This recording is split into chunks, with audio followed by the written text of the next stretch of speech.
एक डोमेस्टिक सारिफ कितना sanction load apply कर सकता है। अस्सलाम वालेकुम, मैं हूं इंजीनियर यासिर सिद्दीकी।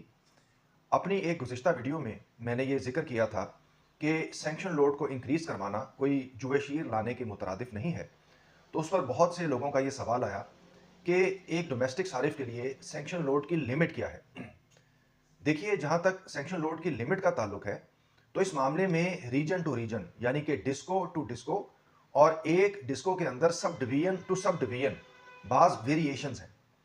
बुनियादी तौर पे हम कितना सेक्शन लोड हासिल कर सकते हैं, इसका असल ताल्लुक है डिस्ट्रीब्यूशन ट्रांसफार्मर की कैपेसिटी के साथ। यानी कि एक डिस्ट्रीब्यूशन ट्रांसफार्मर जिससे आगे मुतअद्दिद कनेक्शंस दिए गए होते हैं, तो एक सब डिवीजन ने इस बात को यकीनी बनाना होता है कि उनका डिस्ट्रीब्यूशन ट्रांसफार्मर किसी भी सूरत में ओवरलोड ना हो। और आमतौर पर उसकी लिमिट होती है 80%, यानी कि 80% से ज़्यादा वो लोड अलॉट नहीं करते। अब देखिए, फेस्को रीजन से बहुत से लोगों ने बताया कि वहां पे अक्सर डोमेस्टिक सारिफीन जो है नेट मीटरिंग के, उनको 5 किलो वाट का सेंक्शन लोड मिलता है, उससे ज़्यादा अलाउ ही नहीं करते। लेस्को की पॉलिसी मुख्तलिफ है। मैं आपके साथ एक केस शेयर करता हूं। देखिए, यहाँ पे नेट मीटरिंग के सारिफ को डोमेस्टिक मीटर पे आप देख लें कि उनका टैरिफ जो है वो A1 का टैरिफ है। ये डोमेस्टिक टैरिफ होता है। इसके ऊपर 16 किलो वाट्स का सेंक्शन लोड अलॉट हुआ है। अच्छा, अब ये एक मिसाल है आपके सामने कि 16 तक भी मिला है, लेकिन इसी बिल के ऊपर अगर आप डीजी कैपेसिटी देखें, तो डीजी कैपेसिटी इनकी 5.95 किलोवाट है, यानी कि डीजी कैपेसिटी बहुत कम है। डीजी कैपेसिटी और सेंक्शन लोड के फर्क को समझना जरूरी है, और इनका इंपैक्ट क्या होता है आपके बिल पे, उसको समझना भी जरूरी है।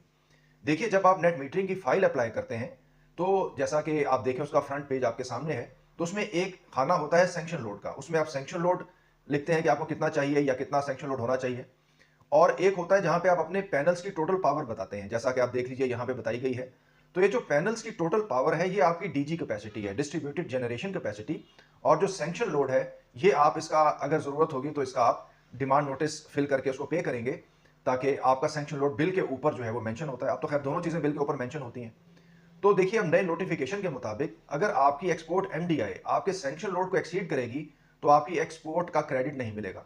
लेकिन जैसा कि अभी मैंने आपको जो बिल दिखाया उसमें डीजी कैपेसिटी कम थी, तो उसमें जो मयार है, जो क्राइटेरिया है, वो डीजी कैपेसिटी बन जाएगी। यानी कि अगर आपकी डीजी कैपेसिटी सैंक्शन लोड से कम होगी, तो फिर क्राइटेरिया जो है वो डीजी कैपेसिटी बनेगा।